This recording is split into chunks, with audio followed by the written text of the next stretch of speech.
Mais aujourd'hui, à cause de ces réseaux sociaux, tout le monde a la possibilité de partager quelque chose. Donc là, on ne cherche plus la différence, on cherche celui qui va faire le plus de bruit, le plus de buzz. Mais moi, je ne veux pas être une baoulée pour les baoulés, je veux être une baoulée pour la Côte d'Ivoire, je veux être une baoulée pour l'Afrique. Je chantais en français, je chantais en anglais, on aimait. Mais quand j'ai commencé à chanter dans ma langue, ça m'a ouvert des portes. Salut mesdames et messieurs, j'espère que vous allez bien. Moi aussi, je vais très très bien et vous êtes dans Laissons parler les gens, le podcast qui donne la balle aux personnalités que Internet attaque. Alors aujourd'hui, je reçois une reine. Pas n'importe quelle reine parce que c'est la reine des baoulés. Non, c'est pas Abla Poko, elle c'est Reine Abla. Bonsoir Reine Abla. Bonsoir, Kinglex. Bienvenue dans Laissons parler les gens. Merci. Et on vous reçoit pour parler de vos rapports avec les réseaux sociaux. Mais avant de faire la causerie, c'est qu'on a une petite, un plat d'entrée, quoi, une entrée, tu vois. Ok. Fait une petite mise en bouche là. L'équipe va ramasser les commentaires sur les réseaux sociaux. Moi, je te lis les commentaires. D'accord. Et toi, tu réagis en fait. Ok. C'est bon? Un petit jeu d'acteur là. Oui, allons-y. Ok. Je suis sûre que j'ai pas vu. Premier commentaire. Cache ton ventre, habille-toi décemment là. Réaction. Ça Voilà, fait rire. ici, elles ont ventre caché. Ça fait rire. On a reçu beaucoup de femmes ici. Et généralement, les commentaires sur les femmes tournent autour de ça, en fait. Ouais. Faut bien t'habiller. Femme qui se comporte qu'on va pas avoir mari. Ouais. Sinon, toi, c'est dû à quoi? C'est dû au patriarcat. Et je pense aussi à le fait du manque de confiance. Ok. Les gens rejettent les insécurités sur les autres. Si j'aime mon ventre que je le montre, bah, ça ne devrait pas gêner celui qui aime son ventre aussi. À défaut, à moins que peut-être toi, tu n'aimes pas ton ventre et que tu te dises, bon, comme j'aime pas mon ventre, je veux pas qu'elle me montre son ventre. Donc pour moi, je pense que c'est lié aux insécurités et aussi à un système qui donne le pouvoir à d'autres personnes de décider de ce que d'autres vont faire de leur vie. Oh, j'aime. Je sens qu'on va s'amuser. Deuxième commentaire. Bon, ça, c'est plus par rapport à ton travail. La personne dit, je pense que toi-même, tu as parlé de ça. Tu as relevé ça quelque part. Il dit, on ne comprend pas ce que tu chantes. C'est mieux, tu vas faire rap ivoire. Ah, tu vois. Les gens ont tendance à partir sur ce qui est populaire. Cette même personne, si on lui demandait il y a 5 ou 10 ans en arrière de parler de rap ivoire, je suis sûre même qu'il ne pourrait même pas donner un nom. Parce qu'il ne connaissait pas le rap ivoire. Il y avait pas un rap ivoire qui était aussi présent. Il y avait que le coupé décalé. Donc, les gens qui ont l'habitude de partir sur ce qui marche sont limités, assez bornés dans leur réflexion. Donc, pour moi, je me dis, partager ce genre de réflexion, c'est parce qu'en fait, cette personne n'a pas la possibilité d'avoir une ouverture d'esprit et de comprendre que quand on décide de faire quelque chose, on accepte les challenges qui vont avec. Donc, chanter en langue, je ne suis pas la première, je ne serai pas la dernière à le faire. Il y en a plusieurs qui l'ont fait, il y en a qui ont réussi là-dedans.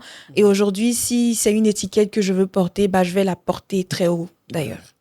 Il y a beaucoup d'artistes, quand on leur demande comment vous êtes arrivé à la musique, ils disent, ah, moi, depuis le ventre de ma maman, je chantais, je sentais que je devais faire ça comme métier. Mais toi, tu dis autre chose. Tu dis, en fait, c'est comme une mission pour toi. Que tu n'as jamais voulu, mais c'est venu, genre, tu sens que tu as un truc à faire.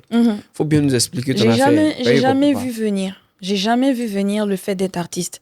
Tout ce que je sais, c'est que quand j'étais petite, je chantais très bien. Ça, je le savais. Après, j'aimais aussi faire les jeux de rôle. J'ai été inspirée par Beyoncé, par Rihanna. Donc, on partait prendre les paroles de chansons en français, en anglais.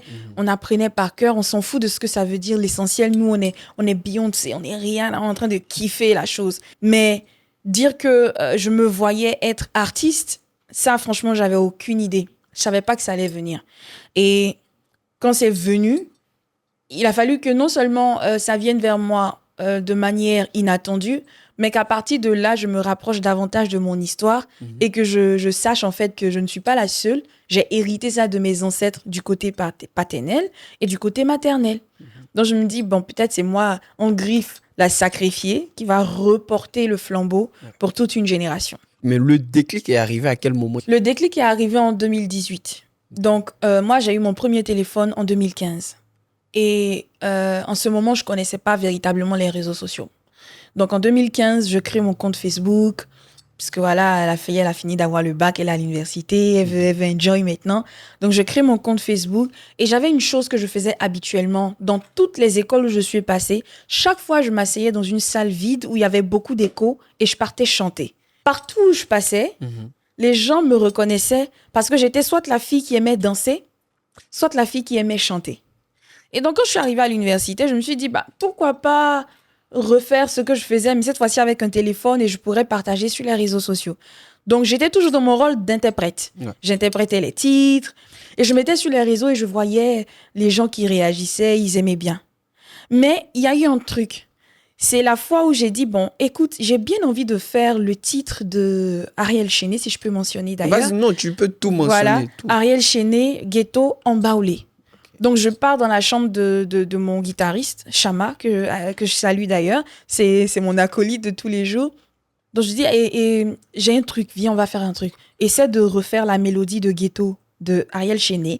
Moi, je vais essayer d'interpréter les paroles en baoulé, un peu de traduction, mais je vais voir comment je peux faire pour que ça s'aligne. On fait ça. Dans la foulée, on dit, allez, on active la caméra. Je mets la caméra, on commence à chanter Ghetto. Bam, on met sur les réseaux sociaux, buzz. Je me dis, attends, j'ai l'habitude d'interpréter les chansons ici. C'est vrai que les gens voient, les gens aiment, mais ça fait pas autant de bruit.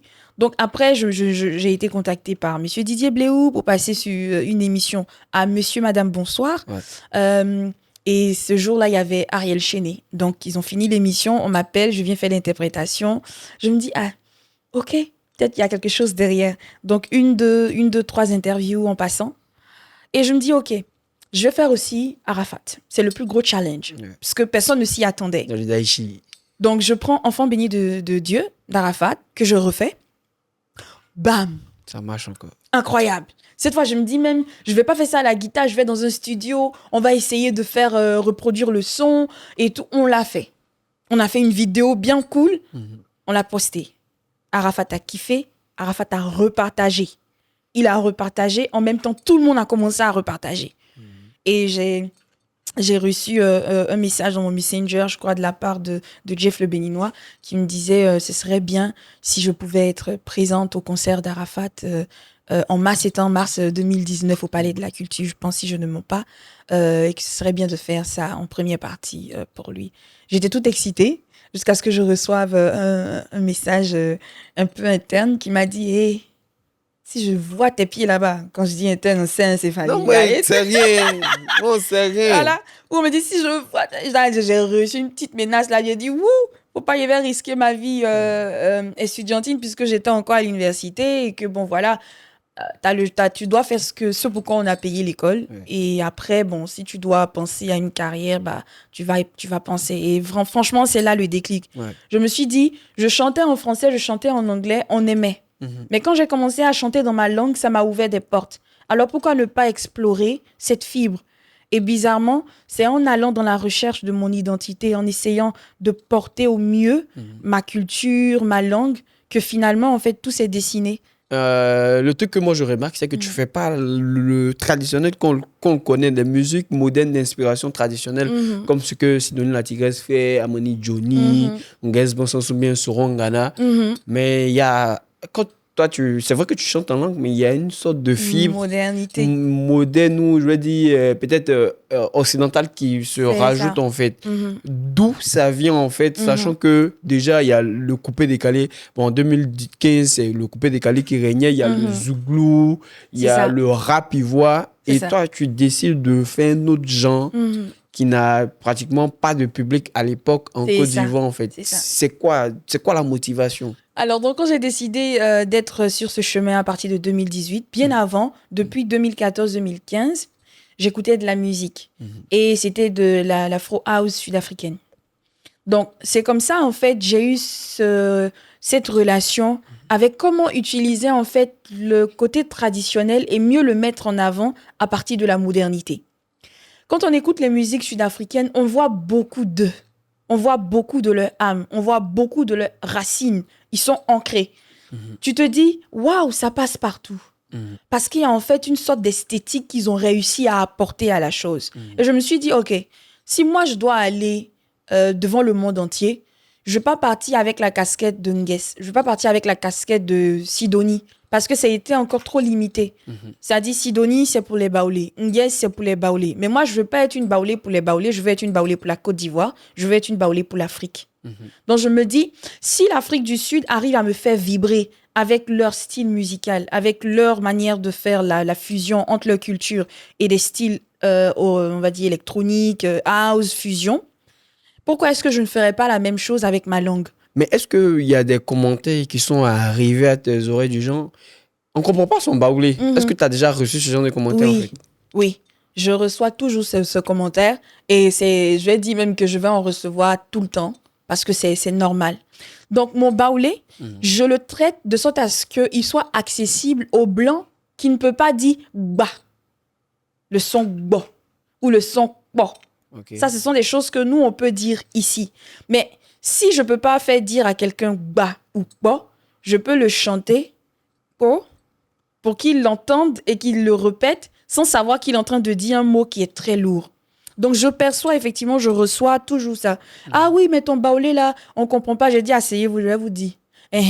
Je dis, La parole, je le dis dans le ton. Parce que ce qui fait qu'on ne comprend pas, c'est comment je vais dire. Après, tu dois respecter les mesures. Voilà, je l'applique. Ou même, souvent, je déforme. Si, par exemple, je veux dire Nkodilike et que je vois que ça ne tombe pas dans la mesure, je vais dire Nsukodilike. C'est la même chose, mais j'ai rallongé, j'ai rajouté plus de mots pour que ça puisse rentrer dans la mesure. Ouais. Voilà. Est-ce que tu n'as pas peur pour demain, pour le jeune baoulé qui a peut-être écouté du Renabla, limite pour apprendre son baoulé en fait? Est-ce que tu n'as pas peur de ce côté déformation, qu'on va perdre certains mots? Je n'ai pas peur, parce que de toute façon, pour arriver au baoulé qu'on a aujourd'hui, il y a eu beaucoup de déformations et il y a eu beaucoup de simplifications. Il y a des baoulés qui vont te dire dehors, c'est Guassoula. Pendant qu'il y a d'autres qui vont te dire Domonou. On sait très bien que dans d'autres thèmes, Domonou, ça veut dire autre chose. Donc, c'est dire qu'en fait, c'est nous qui avons le sens de la manipulation des mots. Non, mais tu as dit un mot. Moi, je suis encore dans le mot. Pardon, reviens s'il te plaît. Okay. Donc, ici, la transformation, elle n'est pas mauvaise. Si à partir de ce que je fais, des Ivoiriens à l'extérieur du pays ou qui sont partout dans le monde se sont intéressés à vouloir non seulement comprendre le baoulé ou même à partir de ces chansons-là, vouloir se rapprocher de leur culture, ça veut dire que j'ai réussi mon coup. Je me rends compte que tu accordes beaucoup d'importance à l'esthétique en fait. Oui. Au niveau de la langue, au niveau de ton style musical, tu ne veux pas te dénaturer, tu veux te démarquer, être original dans tes clips, dans tes tenues. En quoi c'est important l'image d'un artiste en fait? Franchement, je dis qu'on est bien dans un monde ici-bas où la première chose qui frappe à l'œil, donc on va le dire l'œil du mortel, c'est l'image. On se fie beaucoup à l'image et c'est humain. C'est à partir de ton image, on peut se sentir rassuré, comme on peut ne pas se sentir rassuré. Donc, c'est ce que tu envoies, c'est ce que tu dégages que les gens vont récupérer et vont garder. Tu peux être un artiste qui n'a pas forcément une carrière très grosse. Comme moi. Mais, bon, de toute façon, il n'y a pas de petite carrière, mais je veux dire... Comme moi. C'est pas peut-être une carrière à la Burna. Comme moi. Mais le fait d'avoir une image qui est soignée fait qu'on te laisse entrer dans le même espace que Burna. Ok. Pas parce que ton art n'est pas valorisé, mais parce qu'on sent qu'à travers ce que tu dégages, ce que tu montres, tu tiens vraiment à ton travail et tu respectes ce que tu fais. Donc, dans le domaine musical, l'habit fait le moine. Dans le domaine humain et du mortel. Ah ouais? Ouais. Faut l'accepter, hein. Tu es une femme, tu es noire et tu as décidé de faire un genre plus ou moins particulier, différent des autres. Tu essaies de briser les codes. C'est ça. Et de casser les lignes. C'est quoi les difficultés que tu rencontres? Alors, j'aime pas me fixer sur les difficultés financières, mais pour moi, les finances, ça reste important. Parce que pour la qualité de travail que je produis, je suis le genre de personne qui, si elle a commencé à A1, elle va faire son possible pour aller en A2, A3, A4, A5, A6. Ah oui. Et plus on veut upgrader, plus ça devient plus cher. Donc, je vais dire, pour moi, ici, pour produire encore plus de qualité, s'il y a des limitations budgétaires ou financières, ça peut souvent réduire un peu la qualité du travail. Je suis artiste indépendante. Tout ce que je fais, c'est de moi-même. Donc, si ce que je fais de moi-même, les gens apprécient et trouvent que c'est qualitatif, ça veut dire que le peu que j'ai, je peux faire quelque chose de beau. Mais si je veux aller sur une autre dimension, effectivement, là, je me dis, ah, OK, il faut que soit je travaille 2 fois plus, 3 fois plus pour avoir les moyens nécessaires pour pouvoir produire en fait ce travail de qualité là à la hauteur internationale ou mondiale pour que voilà, les gens puissent savoir qu'en Côte d'Ivoire, en fait, on le peut. Deuxième difficulté, c'est le fait qu'il n'y a pas d'ouverture d'esprit encore. C'est vrai que ça se cultive, les gens commencent... faut ouvrir les les gens commencent à s'ouvrir un peu et à accepter d'autres choses, ça prend du temps. Mais ce qui est bien dans mon parcours, c'est que je me dis que c'est pas forcément le présent qui compte, c'est le futur. Et si à partir de ce que moi je suis en train de faire comme chemin, des portes s'ouvrent, alors j'aurais réussi une grande part de ma mission. C'est que j'aurais permis à d'autres générations de savoir qu'elles ont la possibilité de faire des choses qui ne sont pas du commun et que ça peut réussir. Est-ce que ça t'est déjà arrivé où tu avais peut-être envie de jouer sur une scène et puis on te dit, ah, en fait, ça va pas le faire, ou peut-être on te programme déjà. Moi, on m'a déjà fait ça, on me programme et puis à la dernière minute, on dit, non, toi, ton numéro ne peut pas passer ici, en fait. Bien sûr, bien sûr. Tu peux pas jouer. Est-ce que ça et qu'est-ce que ça t'a fait, en fait? J'ai été frustrée et c'est logique et c'est humain. Okay. D'accord? C'est OK d'être frustré lorsqu'on n'a pas le retour qu'on souhaite. Mais c'est comment on utilise cette frustration qui est important. Quand moi, je reçois une frustration vis-à-vis de mon art, de mon travail, la première chose que je fais, c'est de me challenger de sorte à ce que là où on m'a refusé, on me voit venir.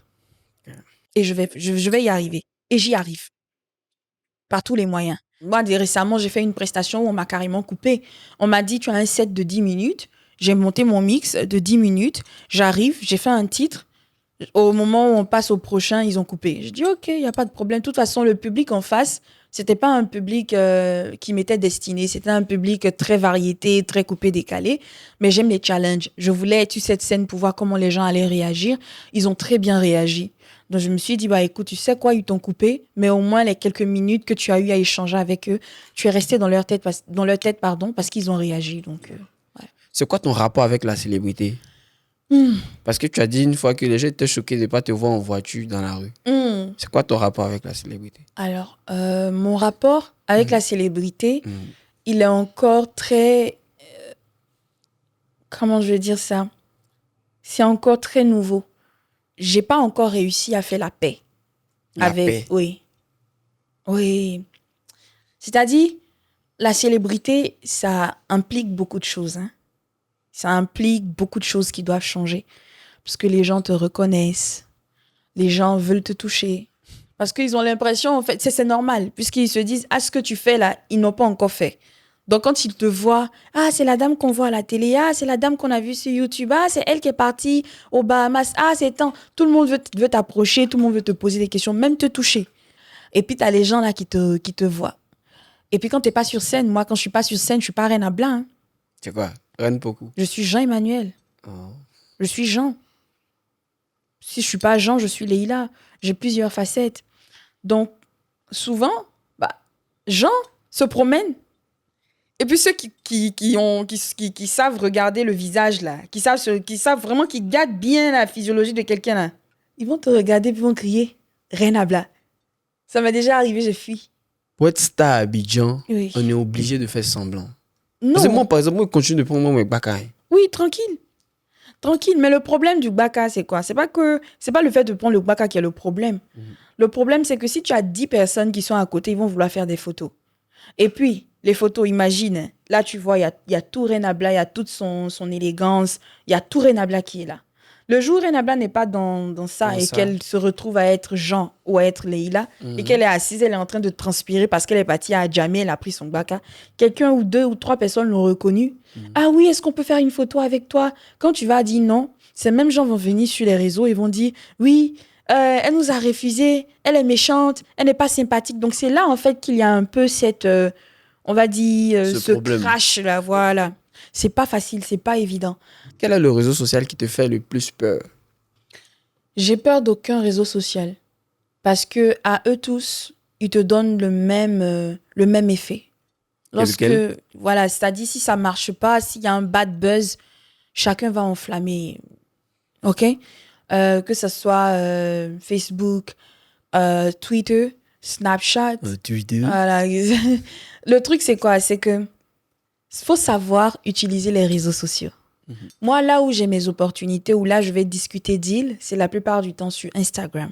Ok. C'est là-bas que je poste la plupart du temps en avant d'abord mon travail, même souvent un peu mon lifestyle, mais pas tout le temps. Mais par exemple, mes distinctions, qui j'ai rencontré, les venues où j'ai été. Sur Facebook, je fais pareil, mais pas too much. Une fois en passant. Ok. Twitter, je suis beaucoup plus véridique là-bas. Je suis très à fond. Parce qu'en fait, c'est là-bas, en fait, je montre mon côté activiste. Ah ouais. Parce que moi, j'ai pas peur de prendre position. Et j'ai pas peur de dire ce qu'il y a à dire. On m'a même dit, ah oui, tu sais, faut faire attention à ce que tu dis sur Twitter. Je dis, Twitter au moins, même quand tu reviendras dans 15 ans, même si ce que tu as dit là, ça y est là, ils vont te faire ressortir ça. Donc chaque fois, je vais sur mon tweet, mon compte, et je vais regarder, en fait, je vais relire mes tweets pour voir ce que j'ai dit avant et ce que je dis maintenant. Est-ce que je suis en phase toujours avec ce que j'ai dit? Ça me rappelle, en fait, sur quelle fibre je suis en train de marcher. Ah ouais. Et le problème avec Twitter, c'est que les gens là-bas veulent juste être méchants.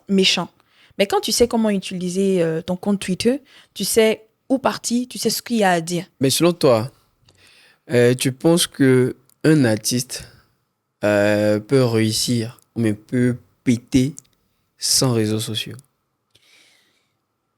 Aujourd'hui, Oui. c'est pas évident. Ok. C'est pas évident. C'est possible, hein, Mhm. mais c'est pas évident. Parce que on a eu une ère où les artistes ont percé sans réseaux sociaux. Ok. Baïs Pinto, il a percé, c'est pas avec Facebook, c'est pas avec Twitter, c'est pas avec Snapchat. Ok. Aïcha Koné n'a pas percé avec ça. À la RTI. Mais, à leur période, tu entendais parler de CD. Ça vendait énormément de CD. C'est-à-dire, tu avais ton lecteur CD, tu étais à la mode. Tu avais ton lecteur cassette, tu étais à la mode. Parce que c'était ça, le truc du moment. Aujourd'hui, qui va même imprimer, qui va même graver des CD? C'est-à-dire, on le fait juste parce que c'est demandé, voilà, C'est pour... dans les normes par Voilà. rapport au Burida, les Voilà. droits et tout. Et donc, tu le fais et puis tu partages. Mais à la limite, aujourd'hui, tout le monde a envie d'aller écouter la musique sur Spotify ou encore sur Apple Music ou sur Tidal. En fait, donc, faut toujours se référer aussi à son époque. Hein. Parce qu'avant, quand il n'y avait pas ça, tout était focalisé sur l'artiste qui fait le mieux, qui est authentique. C'est-à-dire, on cherchait l'authenticité, on cherchait la différence. Mais aujourd'hui, à cause de ces réseaux sociaux, tout le monde a la possibilité de partager quelque chose. Donc là, on ne cherche plus la différence, on cherche celui qui va faire le plus de bruit, le plus de buzz. Et toi, qu'est-ce que ça te fait de voir que, à cause des réseaux sociaux, c'est plus lui qui est authentique ou original qu'on voit, ou bien qu'on veut, ou qu'on vend, mais c'est plutôt celui qui a le plus de lumière sur lui, quelle que soit la qualité de son travail. Un jour, j'ai pris du recul et puis je me suis dit, mais attends, tu sais que la création ou l'univers, là, c'est pour tout le monde. C'est pour tout le monde. Et si aujourd'hui, c'est cette personne que toi, tu qualifies de tonneau vide est en train de percer et que toi, tu ne perces pas, au lieu d'être reconnaissant pour sa montée, si tu te braques en disant, toi, tu fais mieux, bah, tu es en train de montrer à l'univers qu'il a bien fait de ne pas te donner cette grâce-là. Parce qu'en fait, l'orgueil ne mène à rien. Ok. Chacun sa grâce. Si lui, c'est par là qu'il devait briller, sois fier. Salut. Toi, là, ce que tu fais, là, continue de rester dedans. L'univers saura aussi à quel moment te récompenser. Il y a Théodora qui disait, je connais Théodora, Bien sûr.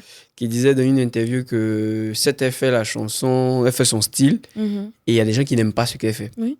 Mais elle continue dedans parce qu'elle trouve que ça permettait à certaines filles noires qui sont un peu bizarres comme elle de s'exprimer en fait. C'est ça. En d'autres mots, elle permettait à une certaine minorité de s'exprimer ou bien de se retrouver C'est ça. dans ce qu'elles font mais dans ce qu'elles aiment. selon toi, qu'est-ce que toi tu fais ta musique, ton style, ton procédé artistique pour qui? Je le fais pour les personnes qui ont soif de qualité, qui aiment l'artistique surtout, parce que je mise énormément dans ce qui est artistique. Je le fais pour les personnes qui aiment je vais pas dire la bonne musique, parce que toutes les musiques sont bonnes, mais qui aiment les musiques de diversité. D'accord?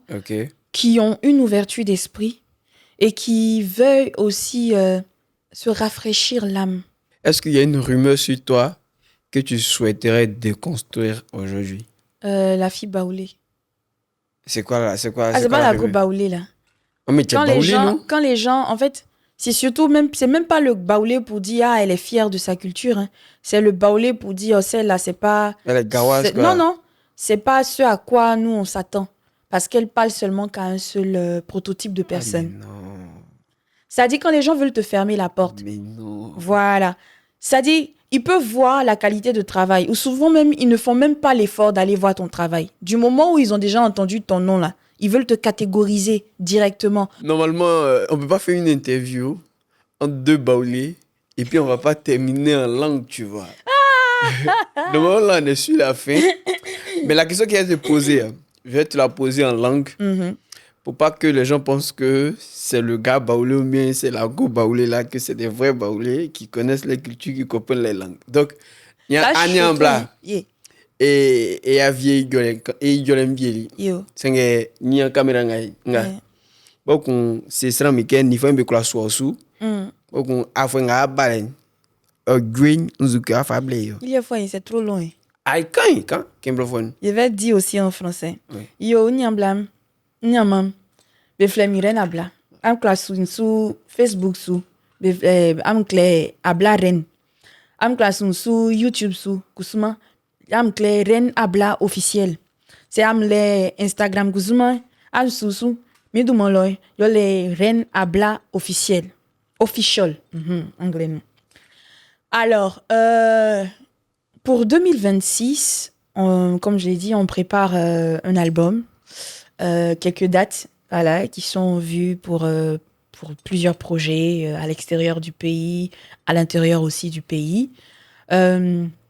J'ai beaucoup de surprises. J'aime pas trop avancer ce que j'ai déjà fait ou ce qui n'est pas encore fait. Mais ce que je sais, c'est que 2026, attendez-vous à moi. Je suis Reine Abla, l'artiste ivoirienne, reine de l'Afro House et House à l'ivoirienne.